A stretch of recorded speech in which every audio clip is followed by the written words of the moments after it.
All right. Well, good afternoon. Again, I've been talking at you for a couple minutes now, but apparently we are on mute. So, welcome to the Graduate Residency Program in Environmental Education informational webinar. That's good. I got a good chance to practice there for a few minutes. My name is Carla Idle. I'm going to be one of your hosts for this afternoon. I am joined by two graduates, grad students in our current cohort, Megan Faulkner and Justin St. Ange. And we're going to be talking with you today about the graduate program here at Moss. And thank you to all of you who have answered our pre-webinar survey. That was really helpful to help us think about how to frame what we're going to be talking about today. And hopefully we'll answer a lot of your questions, and if we don't get to some questions that you have, there'll be a chance at the end for you to ask more. Just a couple of logistical things before we get started. The first is, if you do have a challenge with your audio system, we have found that the call-in number can be a little bit more reliable than your computer's audio system. So if you are having problems, exclusive of your presenter being on mute, go ahead and try that as a second step. If you have a question during the webinar, go ahead and type it into the chat box. We're going to be monitoring that, and we'll type in answers as as questions come up. And then after we are done presenting, at the end when we have time for questions, go ahead and use the raise hand feature. And that way we can call on you and we can unmute you so that you can verbally ask your question. Currently, everybody in the webinar is on mute. Good. So with that, we'll get started here. So we're all here today to talk about the McCall Outdoor Science School. The mission at the McCall Outdoor Science School, our mission is to facilitate place-based collaborative science inquiry within the context of Idaho's land, water, and communities. Specifically, we're here to talk about the graduate residency program. So this is a program that leads to a Master's of Science in Natural Resources in as few as 3 semesters and 1 summer. So our goal today is to give you an overview of the program. Justin and Megan are here specifically with their role of talking about what it's like to actually be a graduate student in our program. We're going to review the finances and the costs and financial assistantship that we have for the program. And then we're going to talk about just the impact that we've seen that the Moss program has. And within that, we'll talk about what students have gone on to do after they've completed the program. And then we'll end with time for questions from you. So there's 3 program components that we're going to be talking about. The first is the academic coursework. The second is the teaching practicum, and then third, assistantship options and how those connect to your MS projects. So here's an overview of the degree completion pathway leading to MS in natural resources through the Conservation Social Sciences Department. And that is like the most typical pathway. There are other pathways that folks have done. I'm not going to spend a lot of time talking about those, but if you do have questions, we can answer those at the end. So in the fall semester here, there are a lot of different courses that are set up to give graduate students the tools that they need to be successful as environmental educators within our K-12 program, but they also are transferable learning to lots of new environments. So there's a orientation course called Field Science Teaching, and that's just several weeks of learning about the curriculum and kind of tips and tricks for how to take kids outdoors successfully. And then once that orientation period is over, students start into a rotation of being teachers in our K-12 program and then taking graduate coursework on a week-on, week-off basis. And there's 3 courses that comprise our the bulk of our fall semester. So that's place-based education, place-based ecology, and leadership. Students are also enrolled in an online research methods class, and then, as I mentioned, the whole time, students are also rotating in and out of this teaching practicum. In the spring semester, we shift the focus a little bit. We go from really directly applied learning to broadening out just a bit to think about communicating science broadly. So the course, one of the main courses for the spring is called Advanced Field Ecology Course Design, and that has an emphasis in science communication. And then there's a proposal development course and a second part of the research methods course. And during this whole time, students are also engaged in a teaching practicum where they're working with the 5th grade through high school students in our K-12 residential program. In the summer, students complete an internship, and they get practicum credits for that as well. And then in the fall semester, that's where students actually live on the Moscow campus. So the first 2 semesters are here in McCall, and then the summer is wherever the students have found an internship placement. And the fall semester is on the Moscow campus.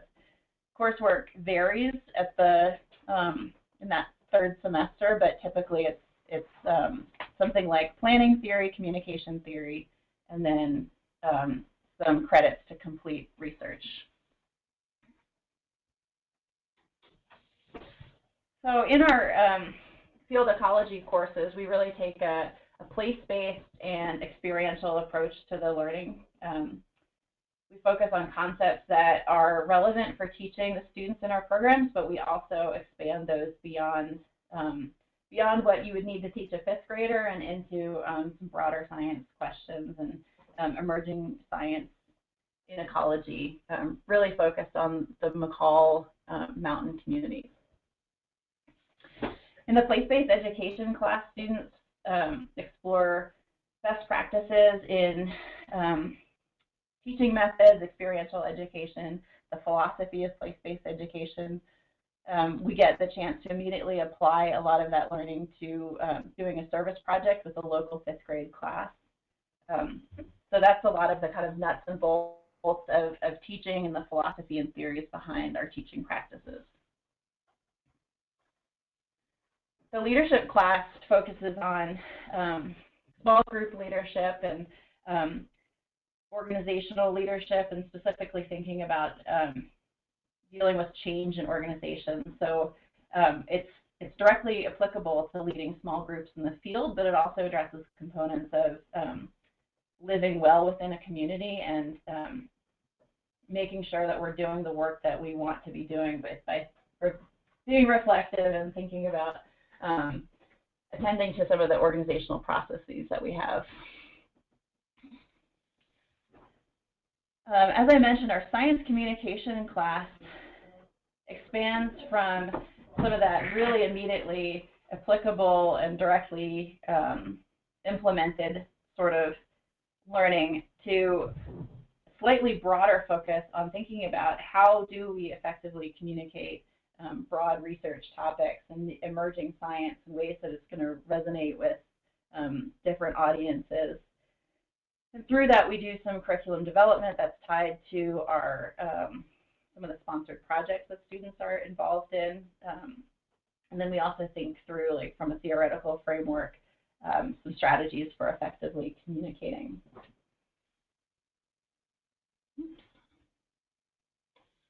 And then within the research methods and proposal development courses, this is where students really focus on developing their own individual master's projects or the research associated with those.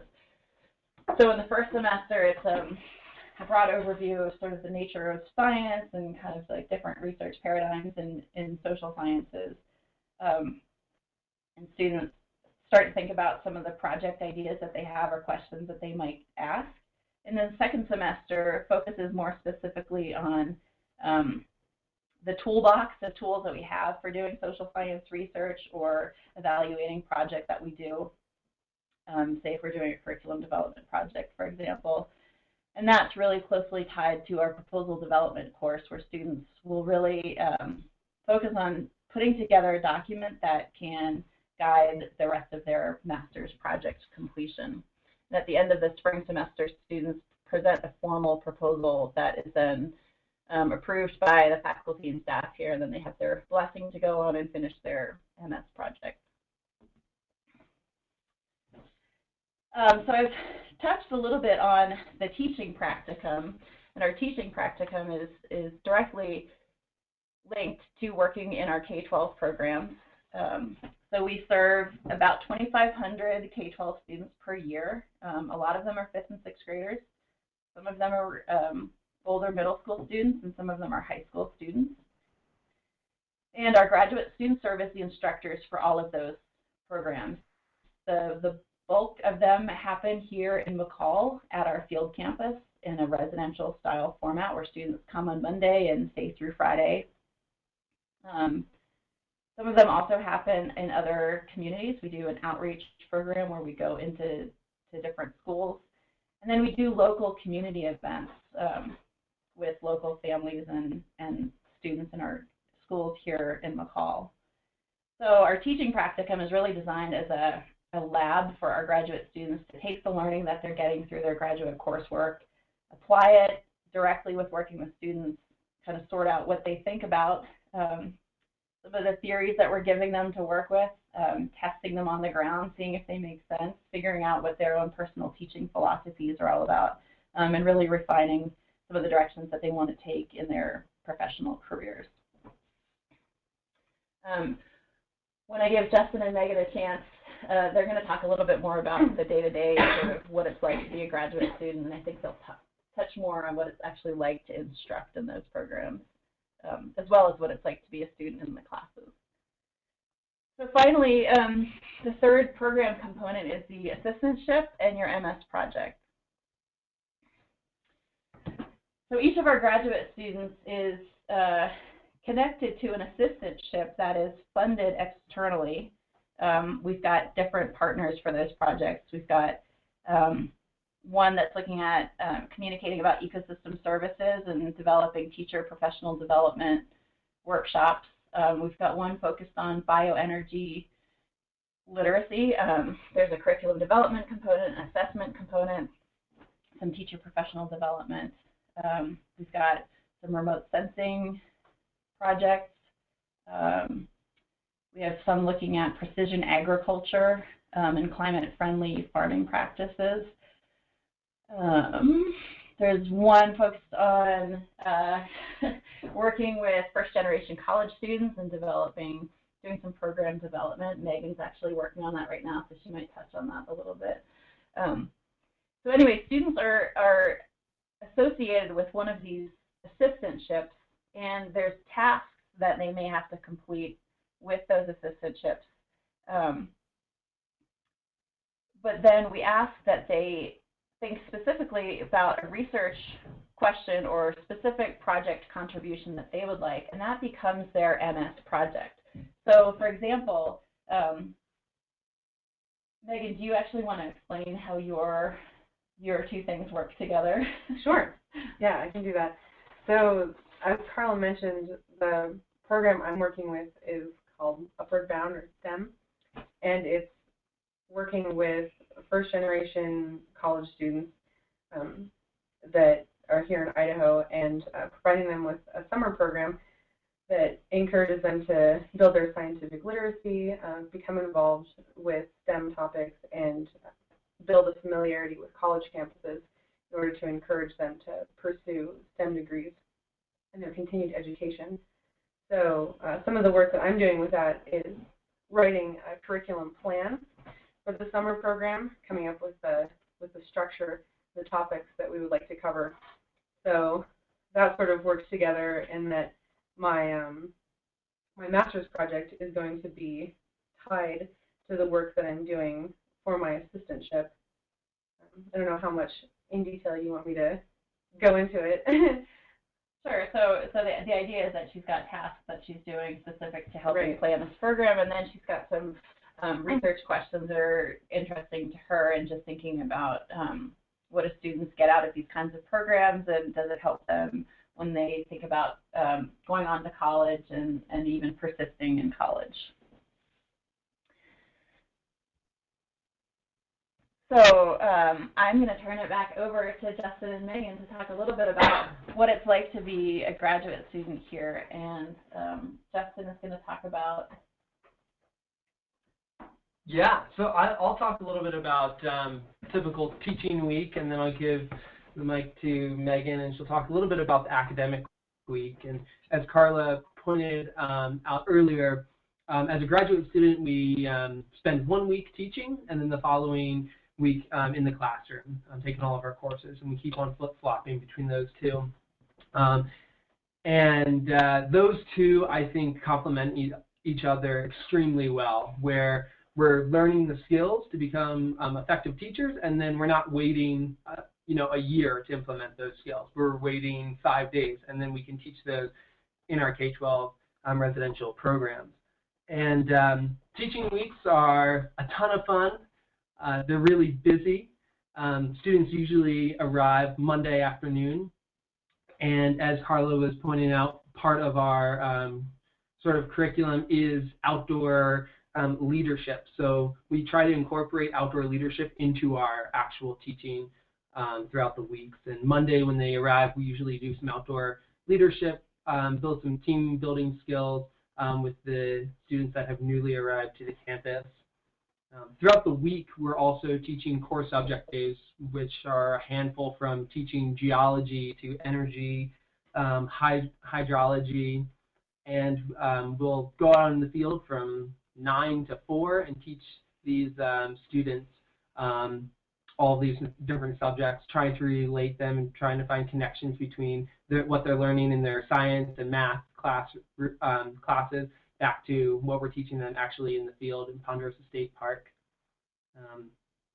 Usually we have students roughly 5th grade to 7th grade attending the MOS programs. This semester, a few of the graduate students had the great opportunity to work with some of the local high schoolers during outreach programs. So we've really been able to teach a diverse curriculum, full range of subjects, and a diversity of from 4th to 7th graders all the way up to high schoolers, which has been really great and keeps the teaching material really fresh and new. And I think personally I've grown as an educator because I've been able to try to implement a lot of things I've been learning in the classroom and apply it to different age groups, which has helped tremendously grow as a graduate student and an educator.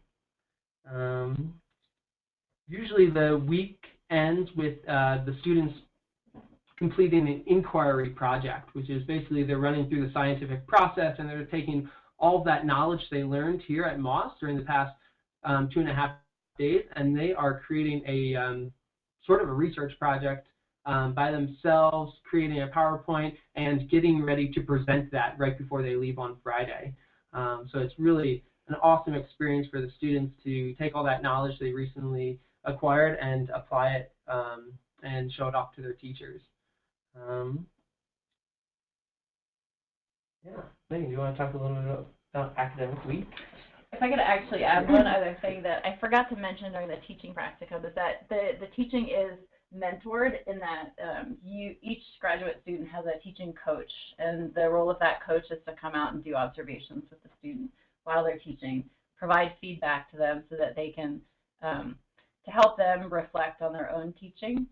And then the role of the coach is also to read a weekly reflective teaching journal and to meet monthly with those students to provide sort of a support network for the students and to really just help them meet their own individual goals as educators and graduate students. So it's an important part of the program that I forgot to mention. There's a ton of faculty support directly to students.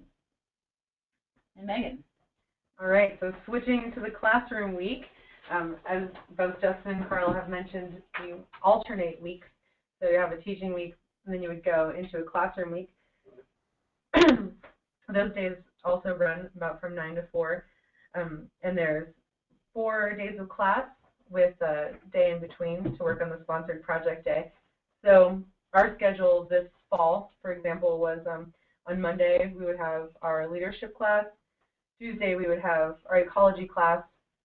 Wednesday is the day to work on your sponsored project, and then Thursday and Friday would be the place-based education class with Carla. And I think there's so many great things about being in class here at Moss. I think I love the academic environment. The classes are small, they're really intimate, they're very, I think they can be and often are very graduate student driven.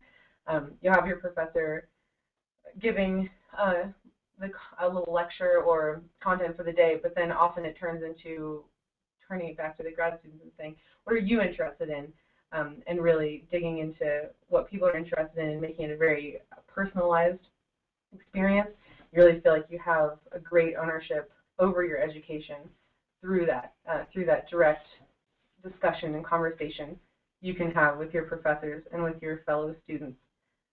So it's really just a fantastic learning environment. There's a lot of the work that we do, or the homework or outside of class work, is collaborative and group-based. So we've been doing a lot of projects working with other people, which is really fun. It really helps to build your team, and also helps you take ownership over what you are interested in, very self-directed in a lot of ways. We also have, those are the classes that we have here on campus that we all take together. And then, as Carla mentioned, we also have an online class, a research methods class, that helps us frame the work that we're doing for our assistantships and provides foundational work for our master's projects as well. I think what's interesting about those courses is that we take it along with all the Moss students. We also are taking it with other students in the College of Natural Resources at U of I. So it's a nice way for us to interact with people that we don't see every day and kind of get to know some new people that are also in our department through U of I. Great, thank you. So to summarize, the graduate program focuses on coursework in ecology, education, science, communication, research methods, and leadership courses that are really designed to support individuals' growth as educators, as scientists, as citizens, professionals. There's 600 mentored teaching hours, so that's working with our K-12 students. And that's just in the fall and spring semester. There's opportunities for additional summer experiences here. And then there's an MS project and assistantship, all of which lead to an MS in 3 semesters plus 1 summer. In terms of costs and financial support, we do our best to keep the program affordable and to make it a good value for students. We're really conscious of that. So the program fees are fairly inclusive. So there's room and board plus tuition, uniforms, some hey, they're awesome. Travel to conferences and to Moscow to get to know folks up on that campus. All of those things are included within the cost of the program. So it's not entirely inclusive. There's going to be things that students will buy outside of those included costs. But for the most part, food, housing, and even some clothing are provided. And then we also try to provide strong financial support to students so that, again, in the interest of keeping it affordable. So like I mentioned, every student is connected to an assistantship that comes with a stipend of $5,550 currently, and that's delivered over 2 semesters, the fall semester and the spring semester. 6 to 8 students every year can stay here over the summer, and they're paid to be instructors in our programs for the summer, and that counts as their internship. It is not uncommon for other students to get paid internships for their summer experience. It is not required that your internship is paid, but it it is fairly common that students do secure paid internships for the summer. We have various work study opportunities available for students who want them, and those range anywhere from helping us to maintain our equipment and our gear, to helping out with some of the office responsibilities, being a host for people on the weekend. There's a couple folks who help out with some of our communications and marketing efforts. There's a lot of different opportunities to get involved on our campus in jobs that are fairly different from the normal role of graduate student or field instructor, but do provide some insight into what it's actually like to work in an organization like this and to know what it's like to help run it. We even have a maintenance assistant position. And those, you know, can be up to $1,000 per year, and we typically don't have a lot of competition for those. Everyone who wants one typically has been able to get one. So when it comes to completing the program, there are additional opportunities that our students get connected to, teaching assistantships and research assistantships, and those are typically found by developing relationships in the first 2 semesters here on our campus. We do everything we can to introduce our graduate students to folks on the main campus who might have some financial support to help the student complete their degree. I'd say 2 or 3 students every fall get teaching assistantships. Another handful get research assistantships. So it's not uncommon that that happens.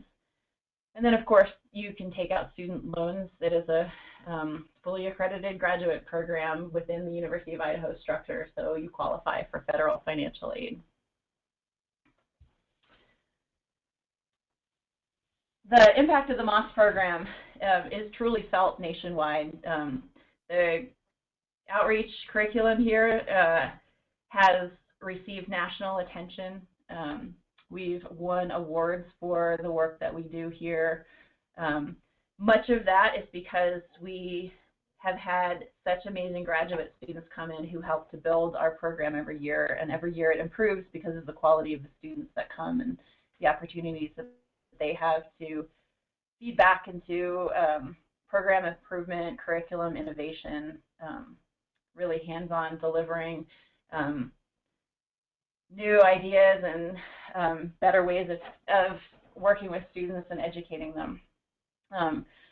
Graduates of our program have gone on to do a number of different things. Some have continued down the academic path and gone on to doctoral programs.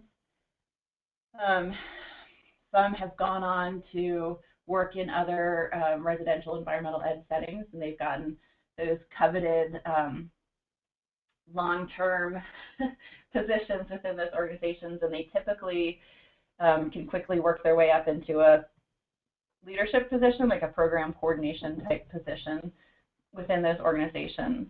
Some folks have taken the learning that they've done here and applied it to other professions. You know, we've got somebody who's currently in law school, and he's using the communication skills that he developed here as he goes through that coursework.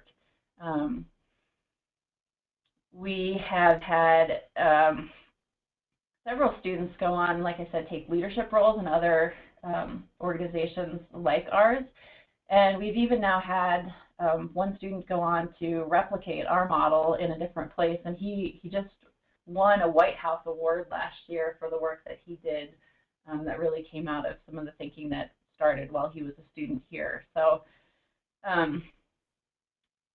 the impact of our program truly is felt widely, and the students that come through this program go on to do really important work in lots of different fields. And I think that some of the common things they look back on are the opportunity to develop their skills in communicating with lots of different people, so working with a really diverse audience from young students all the way through adults. They report that learning to think on their feet and be flexible is one of the key outcomes of the program. So it's a really dynamic environment where new information is coming at us all the time. And learning how to respond to that effectively, I think, is a skill that will serve anyone in any profession, and that's something that students talk about.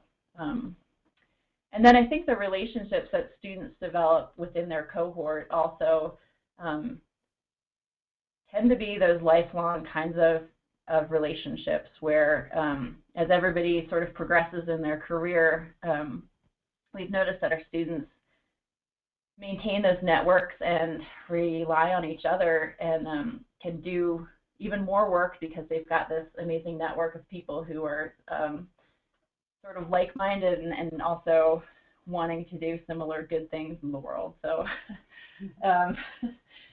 it is, I think it's a special kind of program for those reasons. Here's some pictures of what it looks like to be a student in our program or to kind of do some other stuff, work with young students, work in the classroom, continue on in academia. And now you can see my calendar, but let me get back to the last slide. And at this point, I will just open it up for questions. So if you have questions, go ahead and either type them into the chat window, or it looks like we've got some hands raised.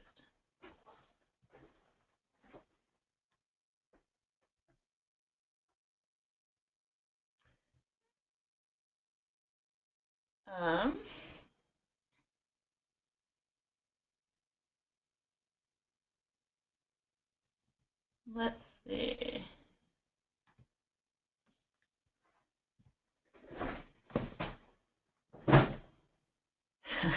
Okay, so William Adikoff, does this program prepare students for a full-time year-round environmental teaching job, or would additional work be needed, for example, a teaching certificate?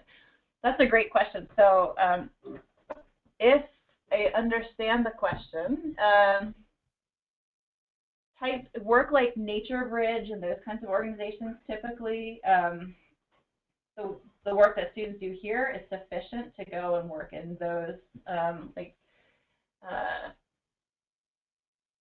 specifically, and in fact, several of our instructors are at the Yosemite program right now. They've just gotten jobs there, yeah.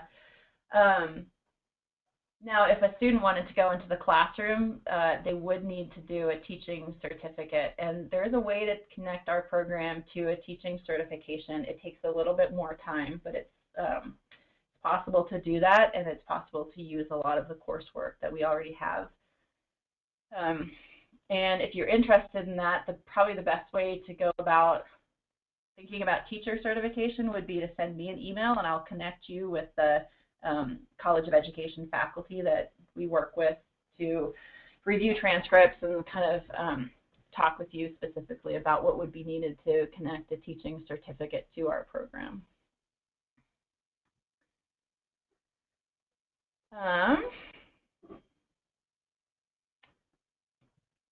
What's your favorite part about being a Moss instructor?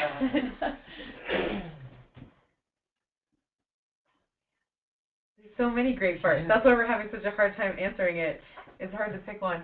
As far as for me, I love getting kids outside. There's something really special about taking a group of kids outside, and oftentimes they'll surprise you and they'll be like, I've never been hiking before, or I've never manned a pair of waders before. Something that we do is we often will take waders out and we'll have kids go explore a marsh or some of our bodies of water and look for macroinvertebrates, and then just seeing that kind of light bulb go on where they make that connection to the place where they are, and you can see them really start to care about the content that we're teaching because they really love the place where they are, and knowing that they can take that home with them is one of the most rewarding parts, I think.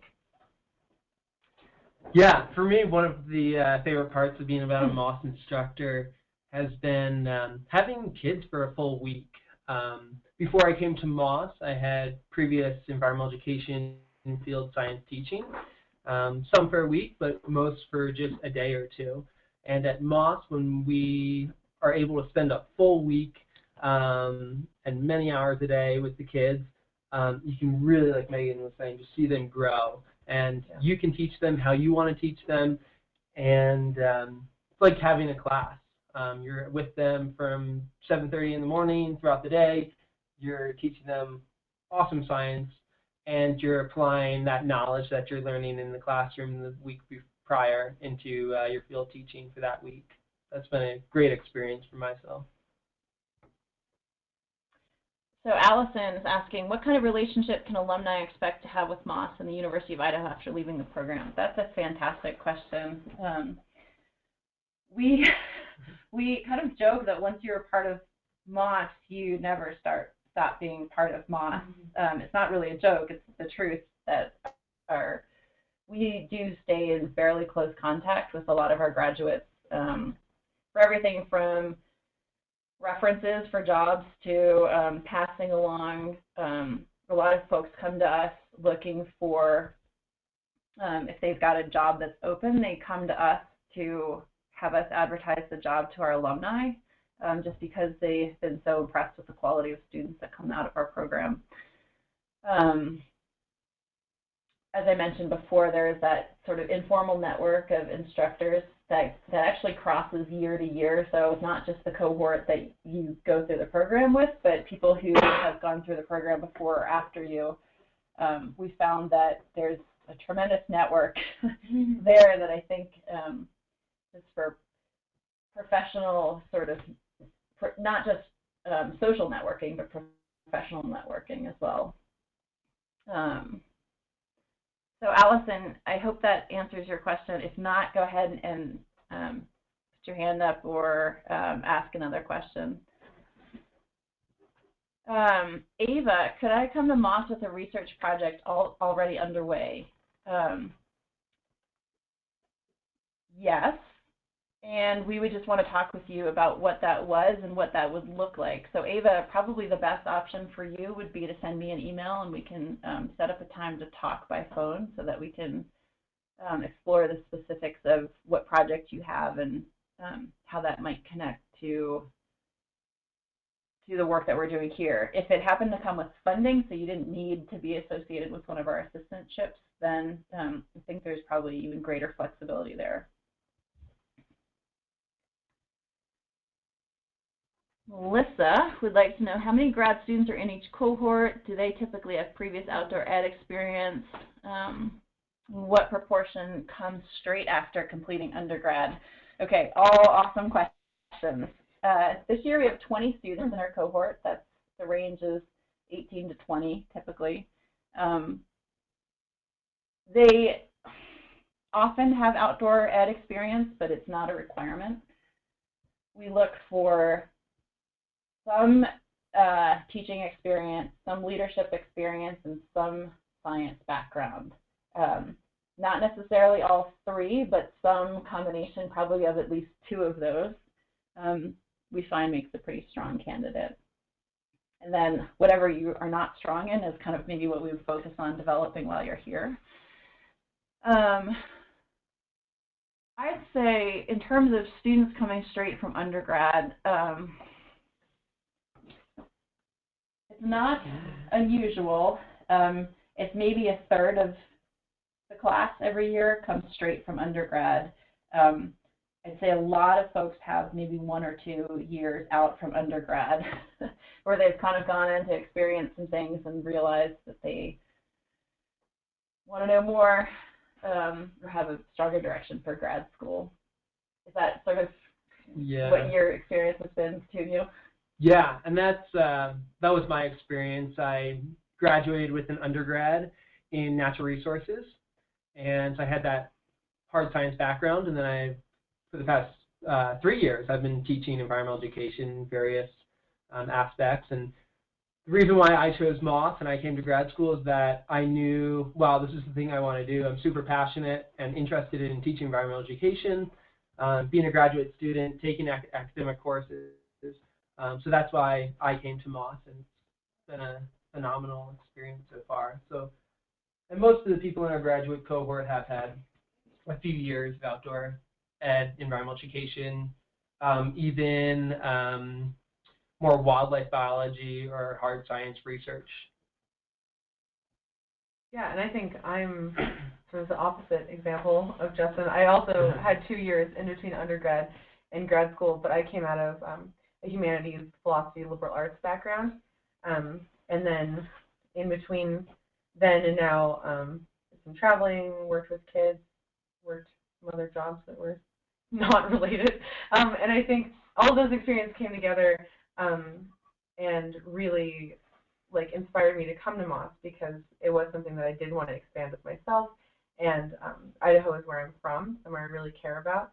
And so I think it's great that we come from a lot of different backgrounds, and then we do kind of have a shared passion of sharing this beautiful place that we live, and of educating students with a variety of backgrounds. I think we all have that really shared passion about what we're doing here now. Great. So Anna would like to know more about the MS project.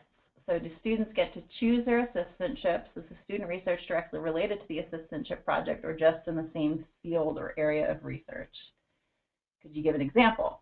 So great question. And this is an evolving process. This is the second year that we've had our assistantships. And so the connection between the MS project and the assistantship is evolving, but where we currently are with it is that students have choice in their assistantships. The assistantships that we have are set, but within that pool of 20 different options, students are able to choose their top, they indicate to us their top 3 or so. And then we go to the folks that we work with on those to get those external funds, and we share the folks that have said, this is what I'd like to do. We share the resume with those people, and there's sort of a mutually agreeable selection process. It works out that typically folks do get their first or second choice within that predefined pool of choices. So student research can be extremely directly related to the assistantship, or it can be within the same field or area of research. And I can give 2 examples. So the first example where Megan was talking about what she's doing, that's directly related to what she's doing. She's going to be looking at this, designing a program, and then actually looking at what students are getting out of that program. And so there's a direct relationship. We've had students last year working on designing teacher professional development. It was around socio-ecological systems and sense of place, and they wanted to understand, there was an online cohort and a face-to-face cohort of teachers, and they wanted to look at differences between online and face-to-face learners. And so they helped to plan those programs and then did their research directly on again, learner outcomes or differences in experience between those 2 ways of participating. We had a project last year where a student was working on a remote sensing topic but had a personal passion for mindfulness, and so he asked a research question around does engaging in mindful stretching help students to be more engaged in a technology-based lesson. So I would say that's probably one of the more loosely connected, but he made it work. He took his own personal interest and he connected it to work that he was doing with his assistantship. So his assistantship, he needed to design some curriculum around this remote sensing technology.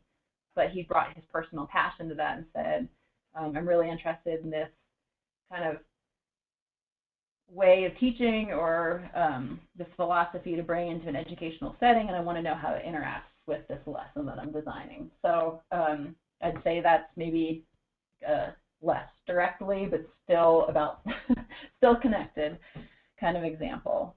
Can you guys think of, so we just watched the last year's cohort's final presentations last week or 2 weeks ago. So Can you guys think of another example that might be a really good one to highlight?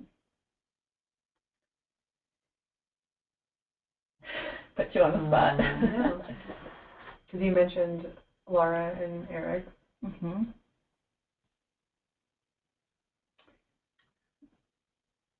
While they think, I might go on to answering some other questions. Anna, we'll come back if we can think of another example, or if we've satisfied you, go ahead and just type that in to the chat window. So Luke wants to know, are those of us from appropriate stage eligible for the WE reduced tuition program with Moss? So that's the Western Undergraduate Exchange, I think, right? That's an excellent question. I don't know the answer to that. I believe that in the first year, it's the program fee is fixed, regardless of in-state or out-of-state. So the only place where I think it might matter is in the third semester, and I don't know the answer to that. Yeah, I'm over here jumping up and down. I also looked into this, and I think the program, or the website you would be interested in looking at is WICHE, I believe is what relates to the graduate programs, and I don't think we are involved in that. I think that would be the place to check. It's associated with WE. Okay, and Luke, you can always just send us a follow-up email, and we can help you find that information. So Brian would like to know, for the summer practicum, does the school have connections for finding opportunities? And yes, we do. So beyond the 6 to 8 positions we have here, we also have relationships with folks in the Sawtooth, with folks with the BLM.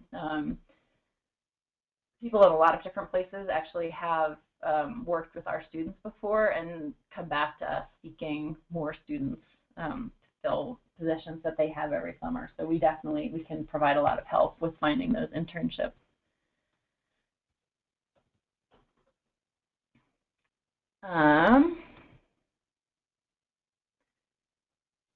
So when is the bulk of the MS project work performed? This is typically done in Moscow. So the typical timeline is that by around April, students are pretty squared away with what they're going to be doing for their project, so that May, June, July, August, September is when the bulk of the project work happens. And then September, October, November is when you're kind of writing up and doing your data analysis and finishing up projects.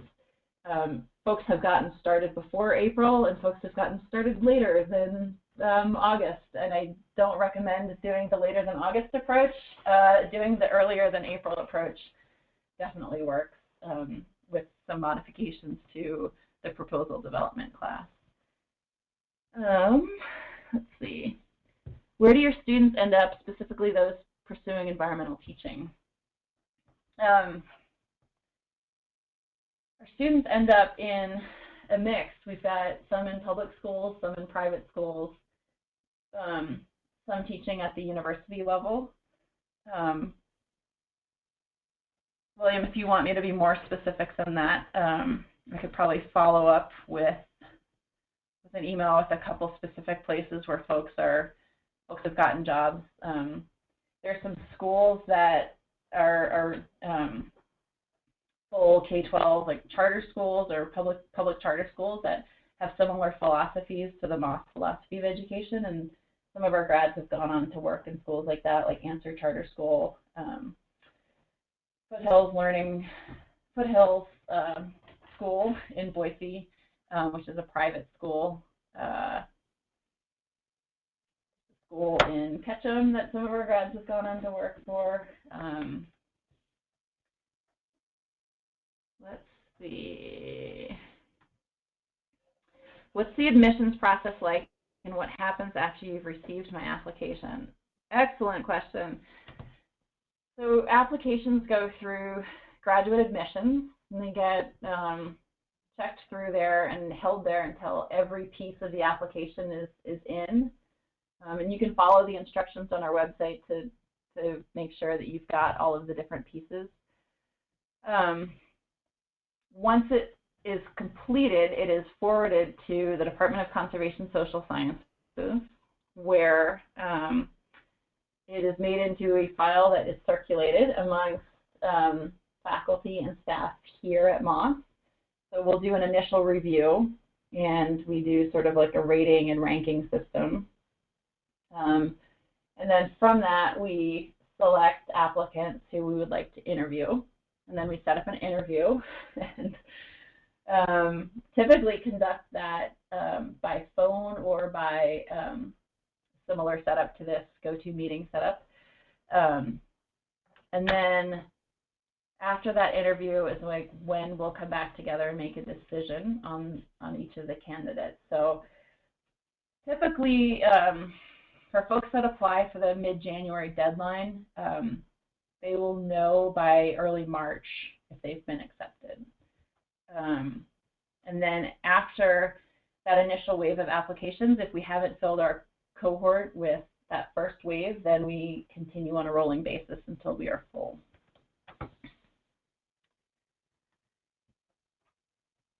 Anna is from Massachusetts and went to undergrad in Florida. What's it like living in McCall? Excellent question. You guys want to? Yeah. Amazing. It's the best. Neither of you are from a warm place. Yeah, so I don't know if we're like super helpful. Justin lives in Alaska and Megan's from Idaho. But we have a few graduate students in this year's cohort that have come from warm places and are adjusting pretty well. But McCall in general is an awesome place. Really small town, about 3,000, and beautiful scenery. The Moss campus is located right on Pet Lake, a huge lake, and our classroom, the stone's throw away from the lake, great recreational activities, and along with having a lake right in our backyard, a lot of our fall programs, when we're out with students, we're actually taking them out on canoes. Some main transportation for our educational programs, which is an amazing experience. But McCall got tons of recreational activities. We have Ponderosa State Park right in our backyard, which is amazing. Hundreds of miles of hiking trails, biking trails, some great rock climbing and hiking and fishing. And it's made up of a great community that are really supportive, and there's lots of things going on. So I've really enjoyed my time in McCall. I think it's just a really great community to be a graduate student and part of also a small community. Yeah, I'm going to second everything Justin said. I love living here. It's amazing, so much fun. Spend the fall biking, road biking everywhere. You know, Justin and I are both super psyched for skiing. So I think there's a lot of opportunities to get involved with the community and with the area.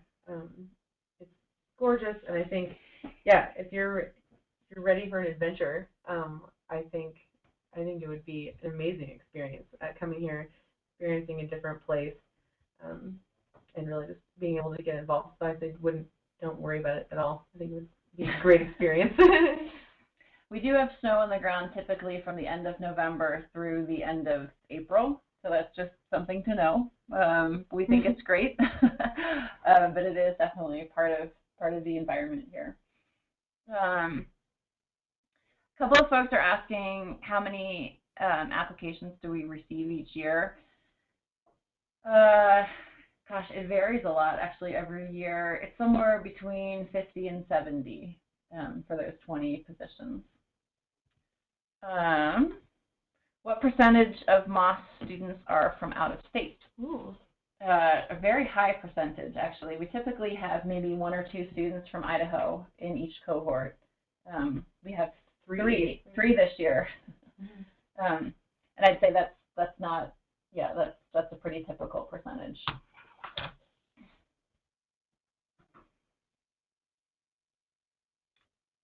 Okay, well, it looks like we've exhausted our current questions.